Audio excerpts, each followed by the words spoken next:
哇！呢幾日咧香港係打緊風啊，不過我飛到嚟雲南嘅麗江咧，就試呢部 Zeekr 嘅 9X 啊。呢部 9X 咧其實較早前已經喺內地發表啦，同埋開售啦。不過佢哋今個星期咧先係舉行呢個試車嘅活動啦。咁呢個試車活動咧係包括咗內地同埋外國嘅媒體啦。咁我今次咧就係香港嘅唯一嘅代表咧嚟到試呢架 9X 啊。呢架係一架超豪華嘅混能4驅6座位 SUV。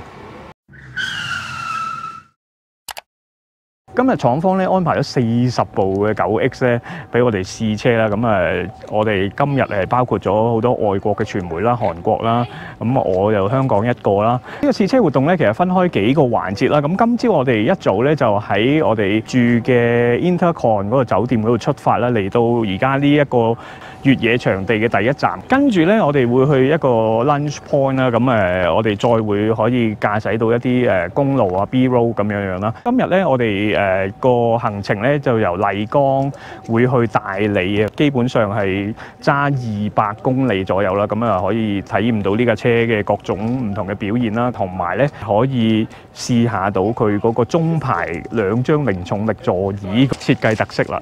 呢部 9X 咧內地咧其實有3個版本啦，有 Max 啦，有 Ultra 啦，同埋一個 Hyper 版。今日我哋試呢部車咧就係一個中級嘅版本啊。咁其實中級版有細電同大電兩個唔同嘅型號啊。我哋試呢個就係大電嘅版本啦，70個 kWh， 配咗雙摩打啦，同埋一個 2.0 Turbo 嘅 engine， 馬力咧有800幾匹，咁扭力1280個 Nm， 佢個純電嘅續航力都可以去到380個 km， 綜合續航力咧可以去到1250個 km 嘅。咁呢個中級版咧喺內地嘅售價499900蚊人民幣啦。第一段呢個 first stage 咧，我哋就係一個比較城市啲嘅一個路況啦，就喺 Intercon 酒店出發，喺麗江呢度出發咧，我哋會揸11個 kilometer。咁我哋而家一出車咧，我見到呢架車個電咧89% 咧，佢 show 到電量嗰個 range 咧可以去到253個 km 嘅。咁total 呢架車而家呢個狀態咧可以行到978個 km， 基本上係夠晒我哋今日全日嘅一個行程。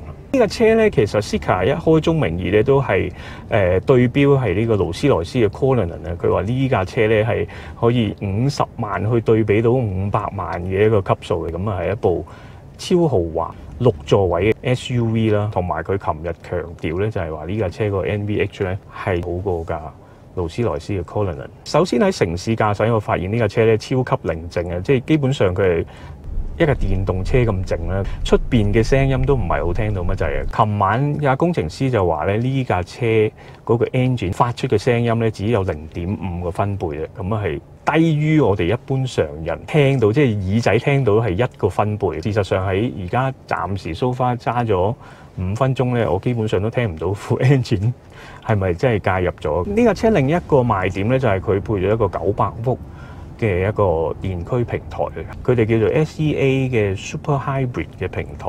鋰電池咧就係寧德時代嘅6C 電池啊，由10至80% 充電咧，只需要9分鐘嘅時間嘅啫。咁其實呢個車個體積都幾大嘅，5230幾個 mm 嘅個車長，闊同高咧同架009差唔多啫。但係佢嘅軸距咧就比起架009咧短咗30幾個 mm。咁懸掛方面咧，佢呢架車就用咗一個雙腔嘅空氣懸掛，仲有一個係電子嘅雙閥門嘅吸震筒啊，咁仲有一個係48伏嘅一個 anti-roll bar 嘅系統。呢架車係一個好大架嘅車啦，即係好大架嘅高身 SUV， 但係嗰個駕駛感咧係都幾爽快，柴油哇有一種好似嗰啲 V12引擎嗰種咁嘅扭力，成個 power delivery 咧好 smooth 嘅，係一架豪華車應該有嗰種嘅感覺，唔會話好唐突，同埋係個懸掛好平穩嘅，令到架車唔會浮啊，唔會啷，即係坐喺度咧係有一個好高級車嗰個舒適感，亦都係好難想像，即係一架50萬嘅車可以做到呢一種效果啦。佢呢架車雖然係比較方形啦，即係個外觀，但係你發覺佢揸起嚟喺而家80幾嘅時速，風聲啊、路噪都非常之低。雖然你係覺得呢架車好大，但係揸起嚟唔覺得係2.8噸嗰種笨頓嘅感覺，完全冇嘅。好，咁我哋而家差唔多到呢個越野嘅場地啦。好，咁我哋嚟到第一站呢度呢，就係越野場地啦。因為越野嘅路段呢，太過崎嶇同埋好複雜啊。咁今次呢，就由教練示範嗰個越野嘅功能俾我哋睇啦。佢哋好強調呢個車即係除咗係一架豪華嘅 SUV 之外呢，佢嗰個4驅越野能力呢，都係好超班嘅，亦都可以做到Range Rover 啊 Cullinan 做到嘅嘢。咁今次我哋試駕嘅越野嘅版本咧係有少少唔同咧，同我哋頭先介紹嗰架呢架車咧係換咗一啲All Terrain 嘅胎啦。嗰個雙腔空氣懸掛咧，佢可以有一個110mm 嗰個係嗰個 travel 啦。咁佢另外嗰個離地距咧可以去到280個 mm。我今日有一個靚女嘅教練啊 Monica， 你聽懂廣東話嗎？一點點啊，好。使模式係自動嘅適應啦。對。咁呢個我哋唔使，這個不用調就好。這個現在等一下到進去的時候，我們這個不用調，它自動調。進去的時候可以一鍵開啟這個陡坡緩降功能。OK，好。咁而家我哋係一個叫自適應嘅模式啊，基本上係佢自己會調校唔同嘅扭力分配啦，或者嗰個 traction control，感覺咧都係好輕而易舉嘅，呢個車都冇乜太難到佢，咁都幾斜嘅其實條路，同埋我哋用一個都唔係慢嘅速度都。電動車有個好處咧，就係佢嗰個 torque 咧，即係佢個 instant torque，你可以感受到佢嗰個全時間都有力嘅嗰個，唔需要用什麼 low range 啊，唔需要轉波，咁所以你覺得架車係即係對於爬山越野係比起我覺得係比汽油車更勝一籌。咁而家落一個非常之斜嘅一個路段啦，咁我哋用360鏡頭可以睇到個路啦，同埋要打開呢個下坡限速系統啦，係啦，呢度有一個顯示啦。OK， 好，有啲泥濘啊，琴日落過雨啦，咁呢度比較滑嘅都係，睇下呢架車哇，好正，係啦，咁就冇難度啊，完全。咁同埋呢架車用咗 All Terrain 嘅胎咧，所以喺呢個泥濘嘅路都好有個 traction 好好。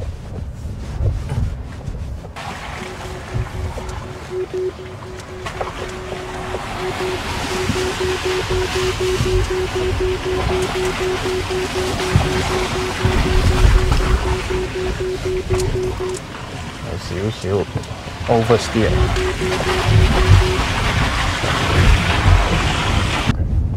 頭先即係大家聽到啲聲咧，可能係嗰個差速器啦。其實佢有一個電子嘅 differential lock， 咁可以 lock 住即係兩邊，等兩邊都有動力可以發揮得到咁。喺呢啲 gravel road 咧，越野路行咧，會感受到嗰個車架個光硬度。佢話呢個車架咧係一個8合1嘅車架，佢嗰個抗扭曲嗰個剛度咧41000幾個 Newton per meter， 咁所以你會感覺到喺呢個越野咧，基本上個車架完全係冇扭動啦，咁係完全係用個懸掛去行呢啲路，咁真係好難想像，即係亦都係即係一架2.8噸嘅車可以攻略到呢種咁濕滑啊、咁崎嶇嘅路咯。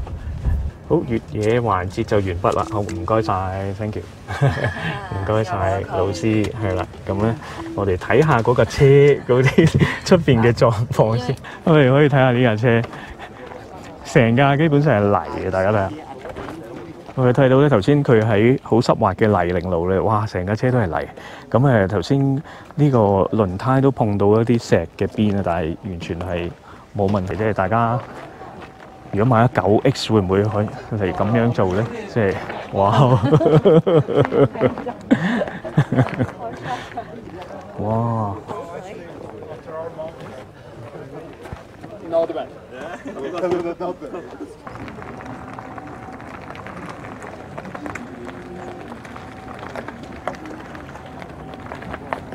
好，我哋越野體驗環節完畢咧，而家就開去大理嘅第二個段落咧，主要係即係除咗呢個山路之外咧，就會有好長嘅160幾公里嘅一個公路呢一段山路咧，我覺得有啲似意大利啊。咁啊，今日我哋好清楚咁可以見到玉龍雪山，哇！即係呢個係一個非常之壯觀嘅一個景緻，好窄嘅多彎嘅山路，咁亦都係可以考驗到呢架車嗰個操控性能咧。呢架車其實我哋而家佢有好多個模式，咁我哋可以選用翻。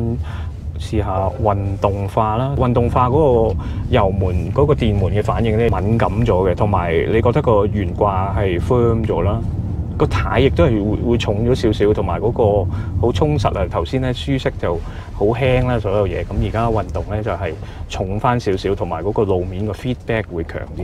呢架車咧比較特別咧，就係佢冇 4-wheel steering 嘅。我估係因為佢個軸佢都係相對唔係咁長嘅，咁啊廠就話唔需要呢樣嘢，好輕鬆啊！即係揸呢部9X，我發覺係一啲壓力都冇。我諗如果喺香港呢架車個體積會比較大咧，但係喺內地呢度咧基本上係冇問題，啲路好闊啦。咁另外就係因為即係內地嘅公路咧，其實佢個鋪裝好靚嘅，靚過香港好多倍，咁所以亦都可以增強到架車個舒適感覺。哇！犀利嗰啲力咧係中段加速一踩油。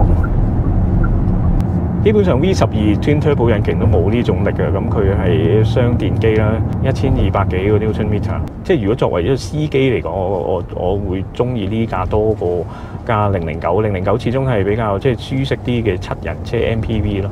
咁自己揸好似有啲好似司機個感覺，但係呢架就冇咯。呢架始終係一架高身嘅 SUV， 形象始終比較 sporty 啲啦。咁冇咁似司機嘅揸呢架9X。呢架車最 impress 咧，我就係我覺得喺 highway 行咧，而家80、90咧，佢嗰個風噪咧好低，完全冇風聲嘅，即係倒後鏡好大，但係你唔覺得有啲風聲喺呢個 H 嗰度產生。咁呢度咧，其實我哋感覺到有啲側風嘅，咁但係呢架車咧，佢就話一個定海嘅功能啊。佢除咗係轉彎可以防止架車傾側之外咧，即係嗰個 anti-roll system 咧，佢連去側風咧都可以控制得到嘅。好，而家嚟到 highway 嘅 PA 站咧，咁休息一陣，同大家介紹下呢架車，不如即係趁空檔時間咁。今日試呢架車配咗22寸鈴啦，係一個 standard 嘅配置啦，係用咗米芝蓮嘅 Pilot Sport 5 Energy 嘅車胎。呢個踏板咧其實係一個 option 嚟嘅，不過首批咧就係送埋一個電動嘅踏板啦。呢架車咧前後車門都係電動嘅，咁度裏邊咧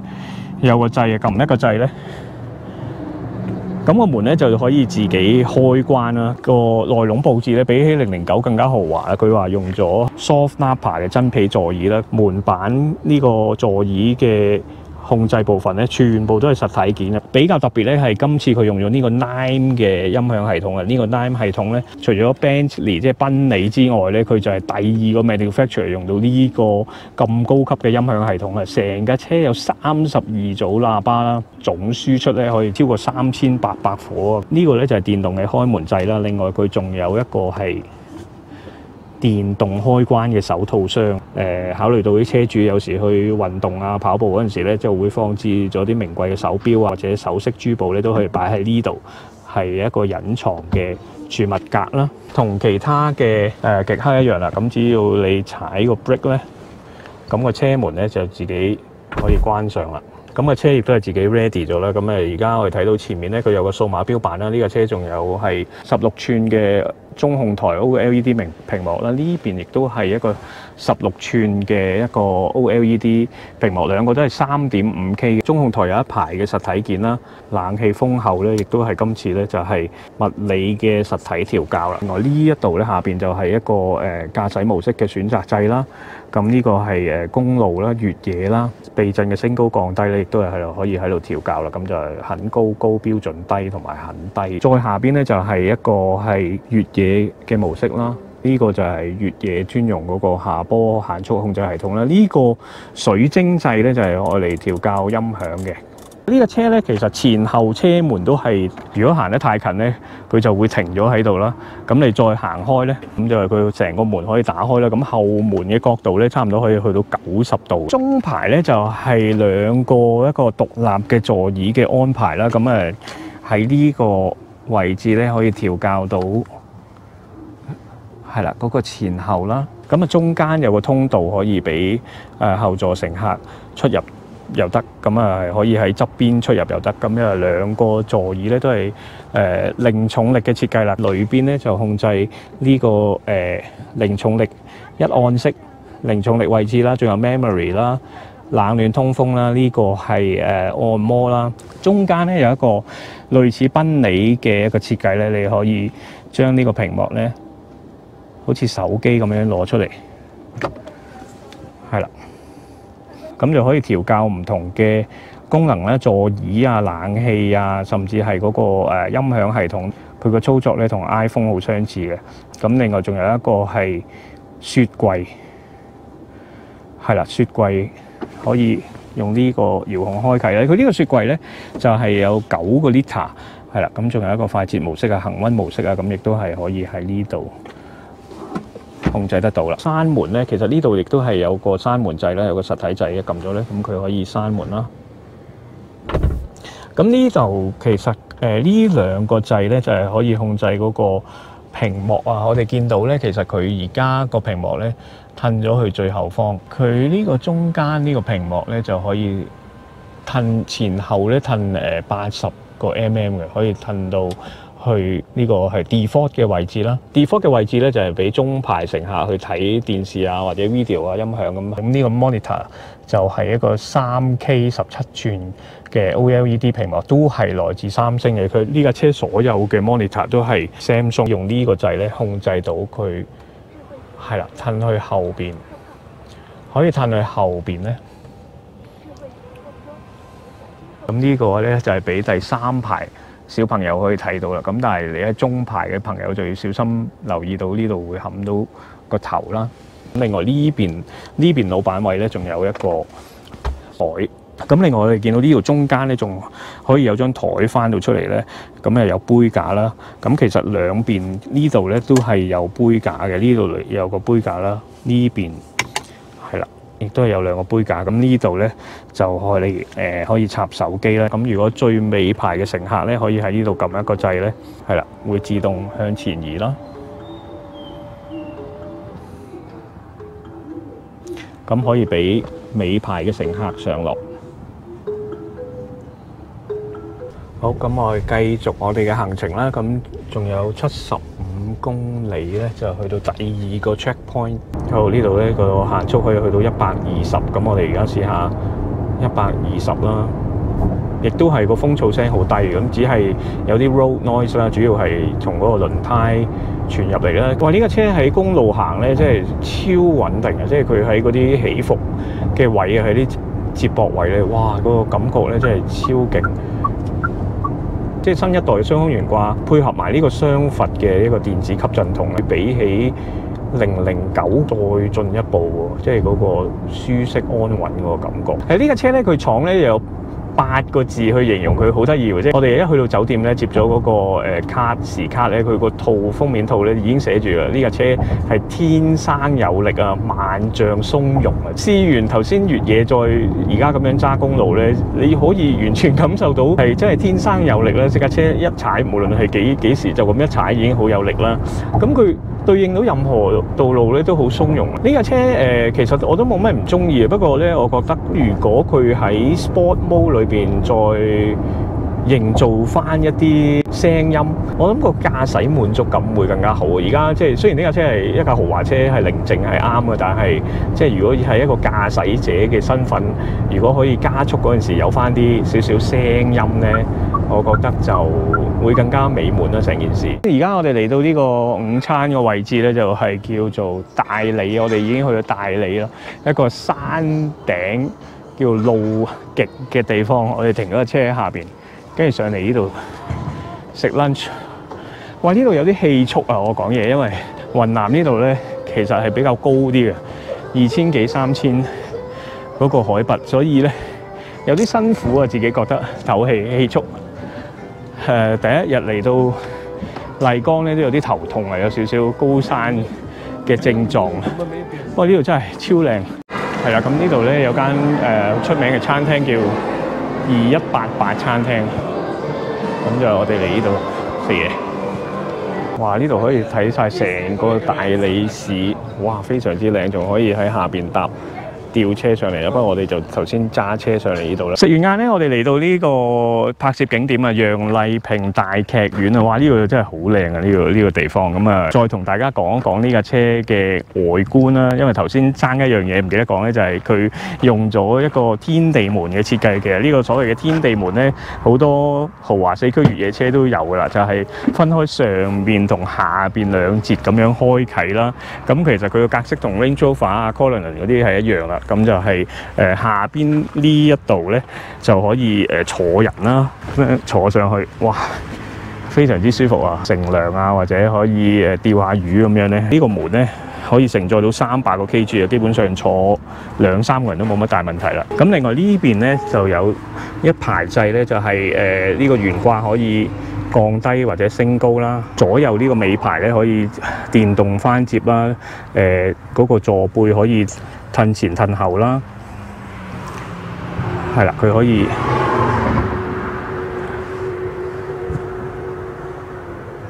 係啦，可以咁樣翻接咗咧，咁呢個行李空間你可以擺多啲嘢啦。咁呢度一撳個掣咧，佢兩個門咧就可以關上啦。咁呢架 Zeekr 9X 咧，佢嗰個車身形態咧，你都會見到係好似架 Cullinan 啦。Bentley 嘅 Bentayga 啦，同埋 Range Rover 嘅一啲影子啦，例如嗰個 floating roof 啦，而家好流行嘅設計啦，同埋你見佢側窗嗰個比例咧，係比起個車身係細少少嘅，營造咗一個好 sporty 嘅感覺啦。另外就係最特別咧，就係呢個由前面窗一路開始至到後邊呢個 D 柱呢個polish aluminum 呢個裝飾片啊，我覺得哇！呢個即係增加咗個成架車嗰個豪華感啊！如果黑色車身咧，呢個對比更加強烈啊！咁呢度有個 Zeekr 字啦，車頭兩個頭燈咧，佢係用咗呢個所謂嘅雙百萬像素嘅 LED 頭燈啊！咁係每一支頭燈咧係130萬像素啦。佢同勞斯萊斯好相似，就係佢亦都係有好多星光點啦。同埋最特別咧，就係佢有一個係燈影嘅模式咧，可以按唔同嘅音樂咧射啲光去前面嘅地。琴晚個發佈會咧就示範咗啦，有唔同音樂啦，唔同嘅圖像啦，好得意嘅呢架車。呢一轉咧影完相咧就我唔揸車啦，我決定交俾司機揸，咁我咧就可以全程去享受呢個後座嘅一個舒適體驗啦。係咁，呢個車坐咗上嚟咧，話個空間感咧雖然唔及009啊，但係即係對於四驅 SUV 嚟講咧，即係一個絕對係豪華級嘅一個空間。而家咧兩張中排都褪到最後嘅位置咧，基本上係一個老闆車。咁呢個右上面呢個就係零重力模式啦，一撳咧張凳咧就自己調校到一個角度係即係太空總署啊認為嘅最舒適嘅145度角，咁令到你有一個 zero gravity 嗰個感覺。如果前面冇坐乘客咧，佢個前座仲可以再褪前啦，同埋翻接。咁另外仲有個腳踏俾你嘅。雖然呢架 9X 話所有嘅數據 NVH 都比 Cullinan 好，但係呢架車我覺得係喺100萬嘅級數咧係真係無敵嘅。但係你話去唔去到 Cullinan 嗰個境界咧，我覺得唔係嗰個設計或者唔係嗰個用料嘅問題，係成個氛圍。你覺得嗰架車係真係人手鑲嵌出嚟嘅，每一樣質料、每一個材質、每一個金屬件咧都係人手打磨，你係好認真、好確切咁去感受得到。我估嚟緊嗰個光輝版可能會佢哋工程師會再落力啲，再整靚啲。我哋再睇下呢個 Zeekr 9X 下一個版本會唔會再正多啲。好，終於翻到嚟酒店啦！頭先坐咗差唔多100幾200公里，坐咗3個小時嘅車。我覺得呢架 9X 咧係的確係一架非常舒適豪華嘅一個 SUV 啦。即係如果呢架車嚟到香港賣80至100萬，我估會搶到好多 Range Rover 嘅客戶。試完呢架 9X 咧，加上009咧，我覺得極氪喺國產車品牌裏邊咧做豪華車，暫時係做得最好嘅。